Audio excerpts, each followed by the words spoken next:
నమస్కారము. ఈరోజు 10వ తరగతి విద్యార్థులను దృష్టిలో పెట్టుకొని వాళ్ళకి పబ్లిక్ ఎగ్జామినేషన్కి అవసరమైనటువంటి బిట్ పేపర్ ఒకటి ఇస్తున్నాం. అంటే 10వ తరగతి విద్యార్థులకి 60 మార్కులకి మెయిన్ పేపరు, 20 మార్కులకి బిట్ పేపరు ఉంటుంది. ఆ 60 మార్కులది వాళ్ళకి వేరే క్లాసులో చెప్తారు. కానీ ఈ బిట్ పేపర్ చాలామందికి డౌట్లు చాలా ఉన్నాయి కనుక వాటిని క్లియర్ చేద్దామని సంకల్పంతో ఈరోజు 2017 మార్చి పేపరు ఇక్కడ డిస్కస్ చేస్తున్నాం. చూడండి, ఈ 20 బిట్లు 20 మార్కులు, ఒక్కొక్క బిట్కి ఒక మార్కు. ఇవన్నీ కూడా మల్టిపుల్ చాయిస్లోనే ఉంటాయి. పూర్వం అయితే 15 multiple choice, 10 fill in the blanks ఉండేవి. ఇప్పుడు అలా కాకుండా అన్ని 15 కాకుండా మొత్తం 20 కూడా మల్టిపుల్ చాయిస్లోనే ఇస్తున్నారు. అంటే 4 ఆన్సర్లు ఉంటాయి, అందులో ఒక ఆన్సర్ మాత్రమే కరెక్ట్గా ఉంటుంది. ఆ కరెక్ట్గా ఉన్న ఆన్సర్ తాలూకా ABCD అన్న వాటిని అక్షరాన్ని వాళ్ళు ఇచ్చిన బ్రాకెట్లో అక్కడ రాయాలి. అంతేగాని ఆ అక్షరాల పదాలు ఇక టిక్కులు పెడితే మార్కులు రావు. ఇంకొక విషయం ఏమిటంటే, ఒక అక్షరాన్ని రాసినప్పుడు అది తప్పని తెలిసేప్పుడు కొట్టేసి ఇంకో అక్షరం రాస్తున్నారు. అలా రాయడం వలన, లేకపోతే అక్షరం మీద మళ్ళీ ఇంకో అక్షరం రాయడం వల్ల కూడా మార్కులు రావు. అందులో ఏ అనుమానము లేదు. రాసే ముందు కరెక్ట్గా ఆ అక్షరం రాయండి, లేకపోతే మార్కులు రావు. అక్షరం మీద అక్షరం కానీ, అక్షరం కొట్టేసి పక్కన ఇంకో అక్షరం కానీ రాసిన మార్కులు ఇవ్వరు. ఇది సీరియస్గా చూస్తున్నారు 10th క్లాస్ వాళ్ళు. పూర్తిగా అబ్జర్వ్ చేయండి. ఇది ఇందులో మొట్టమొదటి క్వశ్చన్ చూడండి. మార్చి 2017లో వచ్చిన పేపర్, బిట్ పేపర్ ఇది. అందులో మొట్టమొదటి క్వశ్చన్, धारा ओम पर धाराए करती धरती पर. మొట్టమొదటి పాఠంలో ఇది ధారా ఓం పర్ ధారాయే కర్తీ ధర్తీ పర్ అని చెప్పి, ఈ ధర్తీ అనే శబ్దానికి అర్ధ పెహచాన్ కర్ లిఖియే. ఆ పదానికి 4 అర్థాలు ఇక్కడ ఇచ్చాడు. ఆ 4 అర్థాల్లో కరెక్ట్ అయినది ఒకటే, దాని అక్షరం ఈ బ్రాకెట్లో రాయమంటున్నాడు. మొట్టమొదటి ఇచ్చింది ఏంటంటే ఆకాశ్. ధర్తి అంటే ఆకాశం కాదు. సూర్యుడు అంతకంట కాదు. చాంద్, చంద్రుడు కూడా కాదు. నది పృథ్వీ. కనుక ఇక్కడ డి అని రాయాలి. అంటే ధర్తి అంటే అర్థం ఏంటండి, పృథ్వీ. ఈ డి అక్షరం ఇక్కడ ఎలా రాయండి. అంతేగాని ఇక్కడ టిక్ పెట్టడం కాదు, తప్పు. దానికి మార్కులు ఎవరు ఇవ్వరు. ఇంకా రెండోది, మై कलाम के स्वप्न को साकार करने का प्रयास करूंगा. मैं कलाम के स्वप्न को साकार करने का प्रयास करूंगा. అంటే అర్థం ఏంటి, కలాం గారు, అబ్దుల్ కలాం గారి యొక్క కళలని నిజం చేయాలి, సాకార్ నిజం చేయాలనేటువంటి ప్రయత్నము చేస్తాను. దాన్ని నిజం చేయడానికి నేను ప్రయత్నం చేస్తాను అని దాని అర్థం. ఇందులో సాకార్ అంటే నిజము చేయడం. దానికి ఏమడుగుతున్నాడు ఇక్కడ, రేఖాంకిత శబ్దక విలోమ్. విలోమ్ అంటే వ్యతిరేక పదము, ఆపోజిట్, ఉల్టే అర్ధ్ అని కూడా అంటారు. అందులో ఈ 4 ఏది దానికి ఆపోజిట్ వర్డ్. దానికి సాకార్. మొట్టమొదటిది నీ సాకార్ అన్నారు. నీ సాకార్, నీ అంటే లేదు అని అర్థం. సాకార్, నీ సాకార్, సాకారం లేదు అని. అది దీనికి ఆన్సరు కాదు. ఆకార్, ఆకార్ అంటే రూపం. సాకారన్నా ఆకారన్నా ఒకటే అవుతుందా? అవదు. ఆకరి అవదు, దానికి అసలు సంబంధమే లేదు. ఇంకా మూడోది వస్తే నిరాకార్. ఏ రకంగానూ చెయ్యనటువంటిది. సాకార్ అంటే సక్రమంగా చేసి సాధించేది. నిరాకార్ అంటే సక్రమంగా చెయ్యకుండా ఉండేది. అంటే దీనికి ఆపోజిట్ నిరాకార్. సాకార్కి ఆపోజిట్ నిరాకార్. అసాకార్ ఇది కూడా తప్పే. కనుక ఈ 4 మనకు వచ్చేది నిరాకార్ అన్నది సాకారకి విలోమ శబ్దము. కనుక అక్కడ మనం రాయవలసింది ఏంటి, ఈ అక్షరం సి రాయాలి. నిరాకారం దగ్గర అదయ్యాక మూడో క్వశ్చన్ రండి. వస్తు ఆమోలక్ ది మ్యూరే సద్గురు కృపాకర్ అపనాయు. ఇది నీతి దోహేలో చెప్పినటువంటి రవిదాస్ పద్యంలోది. కృపా అన్న పదానికి ఏంటి అడుగుతున్నారు ఇక్కడ? తత్సమరూపుడి కియే అన్నాడు. తత్సం అంటే అర్థం ఏమిటి? తత్ దానికి సమానమైన పదము అంటే ఇంకొక భాషలోంచి ఒక పదాన్ని తీసుకున్నప్పుడు మన హిందీలో ఆ భాష శబ్దానికి సరైన శబ్దం ఏదో అది ఇక్కడ వాడుతున్నాం. కనుక ఇందులో కృప అన్నది అవధి లాంగ్వేజ్లో వచ్చేటువంటి పదం. ఇది పద్య భాగాల్లో మాత్రమే ఉంటుంది కనుక మీకు తెలియడం కష్టం. ఈ కృప అన్నదానికి కృప అన్నది తత్సమ శబ్దం. ఇక్కడ ఏది ఉంది? ఏ క్రౌప క్రో, బి కృప, సి కరప, డి కరూప. కానీ కృప అన్నదే కరెక్ట్. చూడండి స్పెల్లింగ్లో కూడా చూసుకోవాలి. ఒక్కోసారి ఇది ఇస్తే ఇది కూడా క్రూ అవుతుంది అనుకుంటారు, క్రో అవుతుంది. అది ఈ రకం తప్పు. దీన్ని చాలామంది రాశారు, ఇది ఇలా రాయకూడదు. కృప అన్నదే కరెక్ట్. కనుక ఇక్కడ ఆన్సర్ ఏంటండి? బి. మూడో దానికి ఆన్సర్ బి. నెక్స్ట్ నాలుగోది, యహ కామ్ కరణ అనుచిత హై.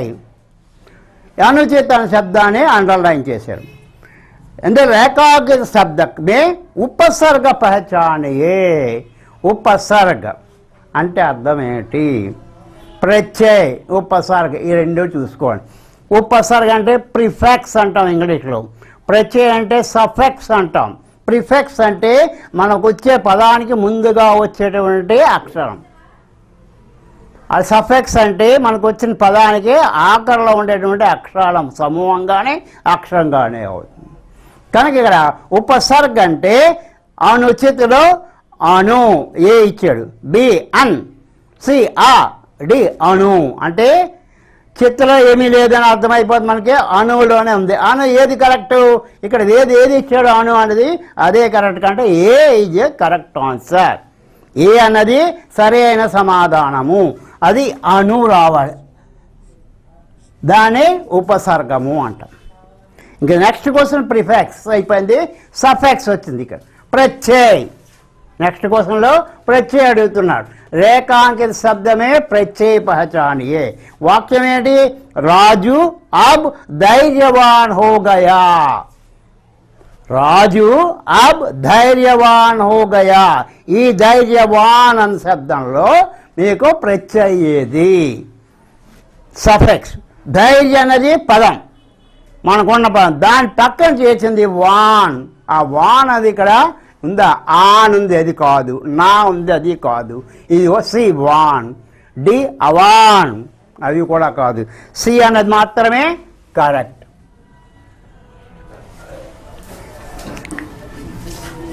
నెక్స్ట్ ఆరోది, బడోంకో. బడోంకే హితోపదేశ్ అనుకరణీయ హై.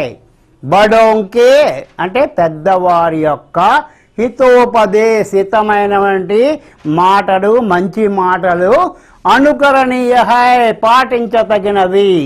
పెద్దలు మనకి చెప్పే మాటలు మనం పాటించాలి. అలాగా సత్యమే మాట్లాడవలను అనేది పెద్దవాళ్ళు చెప్పిన, అది మనం పాటించాలి అని ఈ వాక్యం యొక్క అర్థం. ఇందులో రేఖాంకిత శబ్దక సంధి పెహచానియే. ఈ హితోపదేశ్ అన్నది అండర్లైన్ చేయబడిన వాక్యం. ఆ పదం, ఆ హితోపదేశన పదానికి సంధి ఏమిటి? సంధి విచ్ఛేద్ చెయ్యండి, సంధిని విడగొట్టండి అని. ఇక్కడ 4 ఇచ్చారు. ఏమిటి? హితా ప్లస్ ఉపదేశ్, హితో ప్లస్ పదేశ్, హితో ప్లస్ ఉపదేశ్, హిత్ ప్లస్ ఉపదేశ్. ఇందులో ఏది కరెక్టు? విడతీసినప్పుడు, సంధి విడతీసినప్పుడు స్వరాల్లో కొన్నిటి మార్పులు వస్తాయి, లేకపోతే అదే స్వరం దీర్ఘం కూడా అయి వస్తుంటుంది. ఇక్కడ హిత్ ప్లస్ ఉపదేశ్ అన్నది అక్కడ ఉందా? చూడండి, హిత్ ప్లస్ ఉపదేశ్, డి అన్నది కరెక్ట్. హిత్ ప్లస్ ఉపదేశ్ హితోపదేశ్ అవుతుంది. ఇక్కడ హిత్తులో అకారం, ఉపదేశంలో ఉకారం కలిపితే ఓతో ఓ అయింది, హిత ప్లస్ ఓ హితోపదేశ్.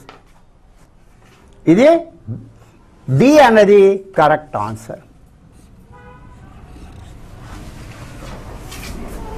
అందుకని హితా ప్లస్ ఉపదేశ్ తప్పు, అతా దీర్ఘం రాదు. ఇక 7వ దానికి రాయండి. మీరాబాయి साधु संतों से मिलकर कृष्ण का भजन करती थी. రోడ్డు మీద పోయే సాధువులు సన్యాసిని పిలిచి మీరాబాయి తన ఇంటి దగ్గర ఉన్నటువంటి దేవాలయంలో పూజలు చేస్తూ నృత్యం చేస్తూ భజన చేసేది. ఈ వాక్యం అర్థం అదే.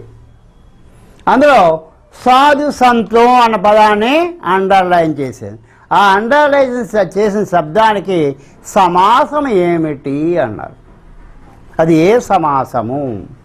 సాధు సంతం. ఇక్కడ సమాసం అంటే ఏంటి? పూర్వపద ప్రాధాన్యత ఉన్నది, పరపద ప్రాధాన్యత ఉన్నది, ఉభయపద ప్రాధాన్యత ఉన్నది. ఇవి కాకుండా కొత్త ప్రాధాన్యతలు ఉన్నవి కూడా సమాసాల్లో ఉన్నాయి. ఇందులో అంకెను ముందు పదంగా చెప్తే అది దిగు సమాసం అవుతుంది. అలా కాకుండా ఉభయ పదాలకి ఇంపార్టెన్స్ ఉంటే అమ్మ నాన్న, మాతాపిత, బాయ్ బహన్ ఇలాంటివన్నీ కూడా ఏమవుతాయి? ద్వంద్వ సమాసం అవుతుంది. రెండిటికి ఇంపార్టెన్స్ ఉంటుంది. కర్మధార అంటే కళది కళవాడు వాడ అని వచ్చినవన్నీ కర్మధారకి వస్తాయి. తత్పురుష అంటే మన విభక్తి ప్రత్యయాలతో కూడి ఏర్పడినటువంటి శబ్దాలన్నీ కూడా తత్పురుష సమాసాల కింద వస్తాయి. ఇందులో సాధు సంతం అన్న పదానికి రెండిటికి ఇంపార్టెంట్. సాధువులు, సంత్ అంటే మహానుభావులు ఇద్దరు ఉన్నారు కనుక ఇది ద్వంద్వ సమాసము అవుతుంది. ద్వంద్వ అంటే ఇద్దరికి ప్రాధాన్యత, ఉభయ పద ప్రాధాన్యత గల పదము ద్వంద్వ సమాసము. అది డి. 8వ దానికి వస్తే 1912 అంటే 1912 కో హిందీ అక్షరం అక్షరాలు రాయాలి. 1912 ఉంది అంటే 1912 లేకపోతే 1912 ఇలా రాయాలి. కానీ హిందీలో రాసినప్పుడు మొట్టమొదటి 2 అక్షరాలు కలిపి ఒకే శబ్దం కింద వాడతాం. 10, 12, 11, 13, 14, 15, 16, 17, 20, 21 ఇలా అన్నీ కూడా 2 అంకెలను కలిపి ఒకే పదం వస్తుంది. కానీ ఇలా 19 అంటే 19, 12 అంటే 12, 1912, 1912, 1913, 1812, 1811, ఇవి 3 కూడా తప్పే. A is correct answer.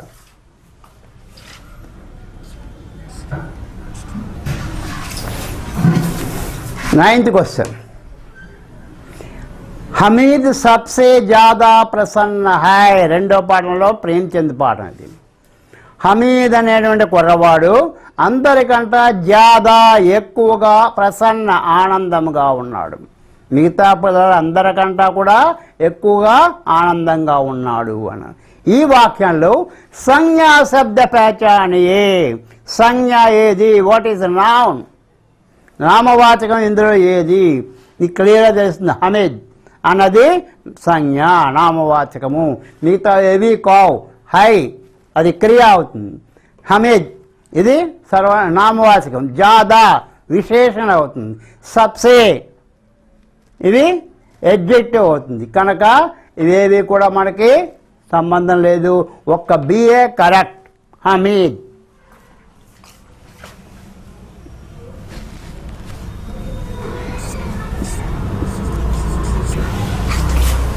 పదో క్వశ్చన్. హమ్ భారత్ మే రహతే హై. మనము భారతదేశంలో ఉన్నాము. ఇందులో సర్వనామ శబ్ద పహచాన్ ఏది సర్వనామము? ఇందులో ఏ హమ్, బి భారత్, సి రహతే హై, డి మే. మొట్టమొదటిది హమ్ అని వచ్చింది, అదే సర్వనామం. భారత్ అన్నది సంజ్ఞ, రహతే అనేది క్రియ, మే అన్నది ప్రిపోషన్. కనుక ఇవేమి కూడా ఇందులో రావు. ఒక్క హమ్ ఒకటే. ఇక్కడ ఏ అన్నది సర్వనామం వస్తుంది. కనుక ఇక్కడ ఏ అని రాయండి. ఇప్పుడు ఈ 10 బిట్లు మీరు క్లారిఫై అంటే కరెక్ట్గా రాస్తే 10 మార్కులు ఆటోమేటిక్గా వచ్చేస్తాయి.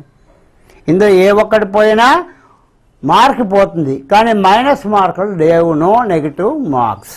తర్వాత 11వ ప్రశ్న, ఆమ్ కా ఫల్ మీఠా హై, మామిడి పండు తీయగా ఉంటుంది. ఇందులో ఏమంటే విశేషణ శబ్ద పెహచానయే, విశేషణ శబ్దం ఏమిటి? 4 పదాలు ఇచ్చాడు. ఒకటిది ఆమ్ అంటే మామిడి పండు, కా అంటే యొక్క వస్తుంది, ఫల్ అంటే ఫలము అవుతుంది, మీఠా అంటే తీయని అవుతుంది. ఇందులో ఏది విశేషణ అవుతుంది? మనం నేర్చుకున్న విశేషణ అంటే ఏమిటి? కర్తని కానీ లేకపోతే కర్మకు కానీ, అంటే సంజ్ఞ సర్వనాం, ఈ రెండింటినీ విశేషం చెప్పేదే విశేషం. ఇందులో ఆమ్ కా ఫల్ అన్నది సబ్జెక్ట్, అంటే కర్త ఫల్ అని. ఈ ఫల్ ఎలా ఉంది? తీయగా ఉంది, కనుక విశేషం మీఠా, అది కరెక్ట్ ఆన్సర్. మీఠా అన్న పదం దీనికి విశేషం, కరెక్ట్ ఆన్సర్ ఏదది? డి. 12వ ప్రశ్న, हम हिंदी पुस्तक पढ़ते हैं, हम हिंदी पुस्तक पढ़ते हैं. ఇందులో ఏం కావాలి? క్రియా శబ్ద పెహచానియే. క్రియా అంటే వెర్బ్, అది ఇందులో ఈ 4 పదాల్లో క్రియ ఏది? ఏమిటి? మొట్టమొదటి పదం పుస్తక్, రెండవది హమ్. పుస్తక్ అంటే పుస్తకము, అది సంజ్ఞ, క్రియ అవదు. హమ్ అనేది సర్వనామం, అది క్రియ అవదు. పడితే చదువుచున్నాము, ఇది క్రియ. హిందీ ఇది కూడా సంజ్ఞ, కనుక ఇక్కడ పడితే అన్నది క్రియ, అది సి అని బ్రాకెట్లో రాయండి. దాని తర్వాత 13, కछुआ ధీరే ధీరే చల్తా హై. కछुआ అంటే తాబేలు, ధీరే ధీరే అంటే నెమ్మది నెమ్మదిగా, చల్తా హై నడుస్తోంది.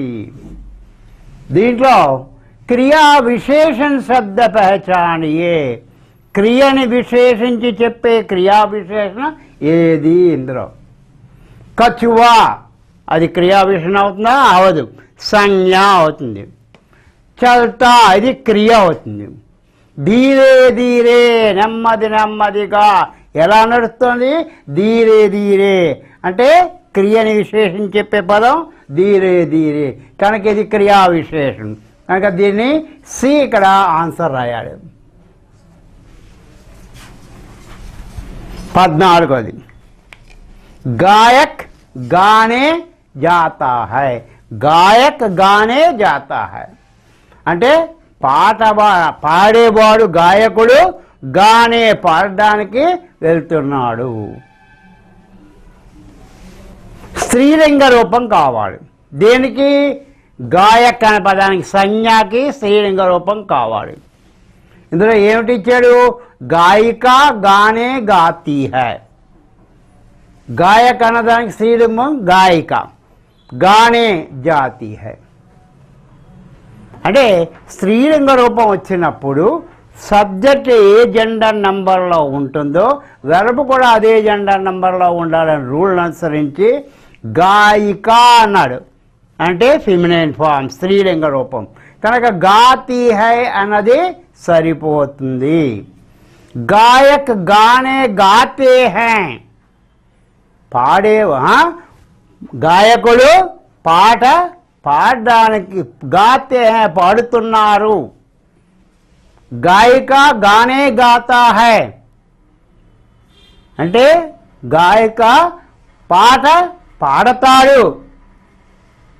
గాయిక గానే గాతే హై పాట, గాయిక పాట పాడతారు అంటే ఇక స్త్రీలింగ రూపం ఎలా అవుతుంది? గాయిక అన్నది సంజ్ఞ స్త్రీలింగ రూపం కనుక వాక్యంలో కర్త స్త్రీలింగంలో ఉంది కనుక గాతీ హై అన్నది ఉంటేనే కరెక్ట్. గాతా హై రాకూడదు, అది పుల్లింగ ఏకవచనానికి గాతా హై వస్తుంది, పుల్లింగ బహువచనానికి గాతే హై వస్తుంది. కనుక ఇక్కడ గాయక్ పుల్లింగ బహువచనం గాతే అవుతుంది. కానీ మనకు అడిగింది స్త్రీలింగ రూపం ఏకవచన రూపం అడిగాడు. కనుక కరెక్ట్ ఆన్సర్ ఏదండి? ఏ గాయక గానే గాతి హై. 15వ క్వశ్చన్. శ్రామిక్ శ్రమ కర్తా హై. శ్రామిక్ అంటే కూలివాడు, శ్రమ కర్తా హై కూలి పని చేస్తున్నాడు. బహువచన వాక్య పహచానియే. దీన్ని బహువచనంలో రాస్తే ఈ కింది వాక్యాలు ఏదో ఒక రూపం ఉంటుంది. అది ఏ రూపం? శ్రమికే. శ్రమిక్ అన్నదానికి బహువచనం శ్రమికే అవుతుందా? అవదు. శ్రమ కర్తే ఇది కరెక్టే, కానీ శ్రమికే రాదు. బి శ్రమిక్ శ్రమ కర్తీ హై తప్పు. శ్రమికోం శ్రమ కర్తే హై. శ్రమిక్ శ్రమికోం. సి డి ఏంటి? శ్రమిక్ శ్రమ కర్తే హై. ఏది కరెక్ట్? శ్రమిక శ్రమికేయా? ఇందులో ఏది కరెక్ట్ వస్తుంది? అంటే శ్రామిక్ అన్నవాడు ఏకవచనం, శ్రామికే అన్నది బహువచనం. విభక్తి ప్రత్యయం కే తర్వాత కనుక వస్తే అది శ్రామికోంకి అని రావాలి. కనుక ఇక్కడ విభక్తి ప్రత్యయం లేదు కనుక సి ఇన్కరెక్ట్, నాట్ కరెక్ట్. కేవలం రైట్ అన్నది ఏ శ్రామికే శ్రమ కర్తే హై అన్నది కరెక్ట్.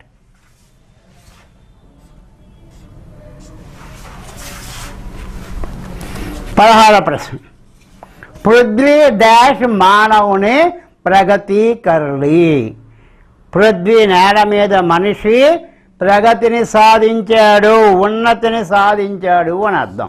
ఇక్కడ ఏ కారక చిహ్నం వస్తుంది అంటే వీడిచ్చే ఏ కీ వచ్చాయి. పృథ్వీకి మానవ్ ఇన్కరెక్ట్. సే పృథ్వీ సే మానవ్ అది కూడా కరెక్ట్ కాదు. కో पृथ्वी को मानव ने प्रगति అది కరెక్ట్. పర్ పృథ్వీ పర్ మానవుని ప్రగతి కరడి నేల మీద. పర్ అన్నది రావాలి, అది డి కరెక్ట్. ఇక 17వ ప్రశ్న. సహీ క్రమ వారే వాక్య పహచానియే. ఇక్కడ ఏబిసిడి అని 4 వాక్యాలు ఇచ్చాడు. ఒక వాక్యం ఒక ఆర్డర్లో ఉండాలి. ఆ ఆర్డర్లో ఉన్న వాక్యం ఏది? ఆర్డర్ అంటే కర్త కర్మ క్రియ ఈ రూపంలో ఉండాలి. అలా లేని వాక్యాలు వదిలేసి అలా ఉన్న వాక్యం ఏది చూడండి. ఉన్మాదత నదీకే పానీ మే గోదావరి. ఏమైనా అర్థం వచ్చిందా? రాలేదు. ఉన్మాదత అన్నది క్రియ, నదీకే పానీ మే అది కుదరలేదు. రైట్, సరైన అర్థం రాలేదు. కర్త కర్మ క్రియా రూపంలో లేదు. గోదావరి నదీకే పానీ మే ఉన్మాదత అంటే గోదావరి నది యొక్క నీటిలో ఉన్మాదకతము ఉంది అంటే పొంగేటటువంటి తత్వం, ఉప్పొంగే తత్వం ఉంది అని. అంటే ఇది కరెక్ట్. గోదావరి కర్త నదీకే పానీ మే ఆబ్జెక్ట్ ఉన్మాద్ క్రియ ఉన్మాద క్రియ. కర్త కర్మ క్రియా రూపంలో బి ఉంది. సి కూడా ఆ రూపంలో లేదు, డి కూడా కర్త కర్మ రూపంలో లేదు. ఒక్క బిఏ కరెక్ట్. కనుక ఈ రకమైన వాక్యాలు కంపల్సరీగా ప్రతి పేపర్లో ఒకటి ఉంటుంది, జాగ్రత్త చూసుకోండి. B correct answer B. 18th question. శుద్ధ రూప పహచానియే. Correct form of the sentence ఏది? ఇక్కడ ఏంటి? ప్రొనౌన్ మీద ఇచ్చాడు. ప్రొనౌన్ అంటే సర్వనామం. సర్వనామంలో 9 కూడా కర్తలుగా వచ్చినప్పుడు క్రియలు ఏమేమిటి రావాలి అన్నది మీరు పాఠశాలలో నేర్చుకునే ఉంటారు. చూడండి, మై అంటే నేను, ఇంగ్లీష్లో ఐ అంటే వెర్బ్ ఏమొస్తుంది? యామ్ వస్తుంది. అలాగే ఇక్కడ హూ రావాలి. మై వచ్చినప్పుడు హూ కరెక్ట్గా ఉండాలి. హమ్ వచ్చినప్పుడు హై అనేది వెర్బ్ రావాలి. అలాగే టుమ్ వచ్చినప్పుడు హో అన్నది రావాలి. ఆప్ వచ్చినప్పుడు హై అన్నది రావాలి. తూ వహ యహ ఈ 3 వచ్చినప్పుడు హై చుక్క ఉండకూడదు, హై మీద అది రావాలి.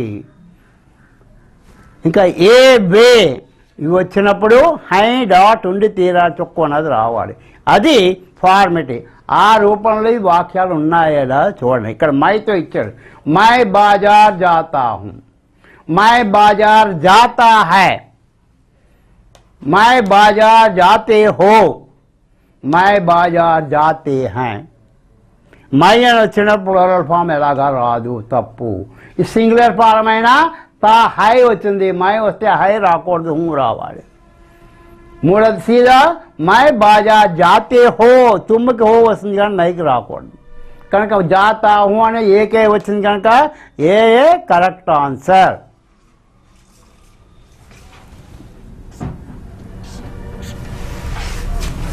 19th question. మైనే గృహ కార్య కియా, నేను ఇంటి పని చేశాను.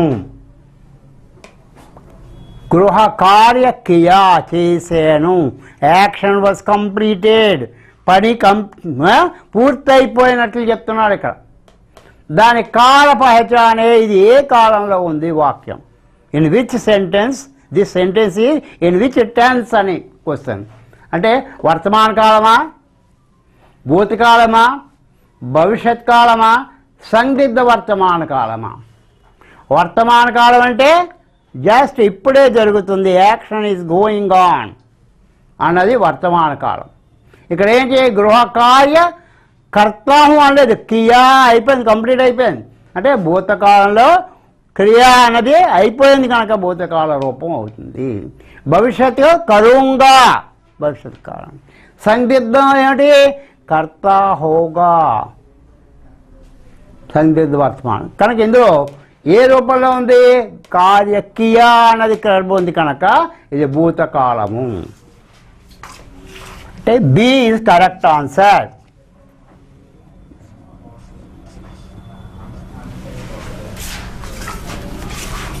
20th క్వశ్చన్, 20వ ప్రశ్న ఏంటంటే, అంతరిక్ష యాత్రి పృథ్వీ పర్ తబాహీ మచానే నహీ ఆయే హై. ఈ తబాహీ మచానా అన్నది ముహావరే, ఫ్రేజ్. దాని అర్థం ఏమిటి? ఇక్కడ 4 అర్థాలు ఇచ్చాడు, అందులో ఏది అవుతుంది? ధూమ్ధామ్ కరణ అంటే ఉత్సాహంగా ఏ పనైనా చేయడాన్ని ధూమ్ధామ్ అంటారు. మై సాది ధూమ్ధామ్ సే కియా అంటే చాలా బాగా చేశాను అని. అది తబాహిత్ మచానే అంటే చాలా బాగా చేసిన అర్థం వస్తుందా? లేదు, కరెక్ట్ కాదు. ఆవాజకరణ గట్టిగా అరవడం, ఆవాజకరణ. షోర్ మచానా అర్థం అంటే షౌటింగ్. ఇది అవుతుందా? అవదు. అంతరిక్ష యాత్రికులు నేల మీదకి అరవడానికి వచ్చారా? రాలేదు. అలాగే ఫెస్టివల్ చేసుకున్నానికి వచ్చారా? దానికి రాలేదు. నాష్కరణ వినాశనం చేయడానికి అంటే పృథ్వీని అంటే అంతరిక్ష యాత్రికుడు మన భూభాగాన్ని నాశనం చేయడానికి వచ్చారా? రాలేదు. మచానే నహీ ఆయే నాశనం చేయడానికి రాలేదు. హంగామాకరణ అంటే పెద్ద అట్టహాసం చేయడం. తబాహీ మచానా అంటే అట్టహాసం చేయడానికి వాళ్ళు రాలేదు, అది అట్టహాసం. అది కూడా నాష్కరణ అన్నదే తబాహీ మచానా అన్న ఫ్రేజ్కి అర్థం, ముహావరేకి అది అర్థం. కనుక సి కరెక్ట్ ఆన్సర్.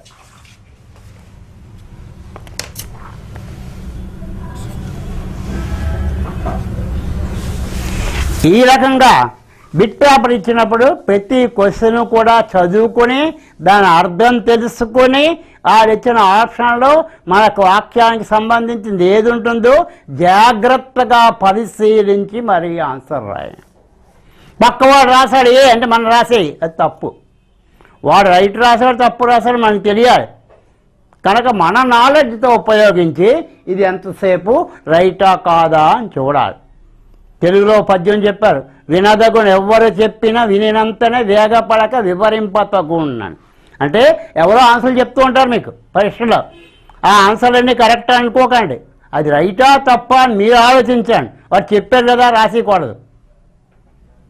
కనుక అది జాగ్రత్తగా చూసుకుని బిట్ పేపర్ మాత్రం కరెక్ట్గా రాస్తే 20కి 20 మార్కులు గ్యారంటీగా వస్తాయి. దీంట్లో మైనస్ మార్కులు లేవు. తప్పు రాయకండి, ఓవర్ రైటింగ్ కానీ కరెక్షన్ కానీ లేకపోతే స్క్రాచింగ్ కానీ ఉండకూడదు బ్రాకెట్లో. అది చాలా ఇంపార్టెంట్.